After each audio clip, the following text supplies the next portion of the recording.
ചങ്ങന്മാരെ നമ്മൾ നേരത്തെ നേരുന്നു എല്ലാ കാര്യങ്ങളും പണിയെടുക്കണൊക്കെ നമ്മൾ നേരത്തെ കാണിച്ചു തന്നു. അപ്പോൾ ഓൾമോസ്റ്റ് നമ്മുടെ വണ്ടിന്റെ എല്ലാ ഭാഗങ്ങളും ഇപ്പോൾ ക്ലിയർ ആക്കി വെച്ച് അടിപൊളിയാക്കി വെച്ചിട്ടുണ്ട് കേട്ടോ. നമ്മൾ പോളിഷ് ചെയ്തിട്ടുണ്ട്, ഇന്റീരിയറും കാര്യങ്ങളൊക്കെ പക്കയായിട്ട് ചെയ്ത് വൃത്തിയാക്കി വെച്ചിട്ടുണ്ട് കേട്ടോ.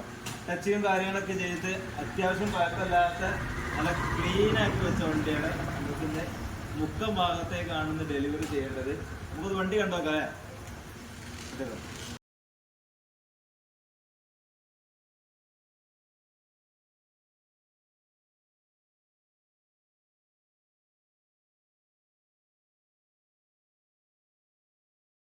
അപ്പൊ ചങ്ങായിമാരെ, നമ്മൾ ചാനൽ ആദ്യമായിട്ട് കാണുന്നതാണെങ്കിൽ ഒന്ന് സബ്സ്ക്രൈബ് ചെയ്ത് കൂടെ കേട്ടോ, ബെൽ ബട്ടൺ അടിച്ചോളി. നമുക്ക് ഇതേപോലെ നല്ല ക്വാളിറ്റിയിലെ വാഹനങ്ങൾ ഇനിയും വരാനുണ്ട്. ഒരുപാട് ആൾക്കാർ പറഞ്ഞു എന്താ വീഡിയോ വരാത്തത്. ഒന്നാമത് പിന്നെ മഴയും കാര്യങ്ങളൊക്കെ ആയതുകൊണ്ട് ഒന്നാമത് വണ്ടികളും സ്റ്റോക്ക് എത്തിയിട്ടില്ല. നല്ല ക്വാളിറ്റി വാഹനങ്ങൾ നമ്മുടെ കയ്യിലേക്ക് എത്തിയാൽ മാത്രമേ വണ്ടി എടുക്കാറുള്ളൂ, നമ്മൾ സെയിൽ ചെയ്യാറുള്ളൂ. അപ്പോൾ നമ്മൾ ചാനൽ കാണുന്നവർ സബ്സ്ക്രൈബ് ചെയ്യുക, ഫേസ്ബുക്കിലാണെങ്കിൽ ഫോളോ ചെയ്ത് കൂടിക്കോളി. ഇതേപോലെ നല്ല കരിമ്പുലി ഐറ്റമുകൾ നമ്മുടെ കയ്യിൽ ഇനി വരാനുണ്ട് വണ്ടികൾ. അപ്പോൾ ഇത്തരത്തിലുള്ള വണ്ടികൾക്ക് നമ്മൾ ചാനൽ ഫോളോ ചെയ്യുക, താഴെ കൊടുത്ത നമ്പറിൽ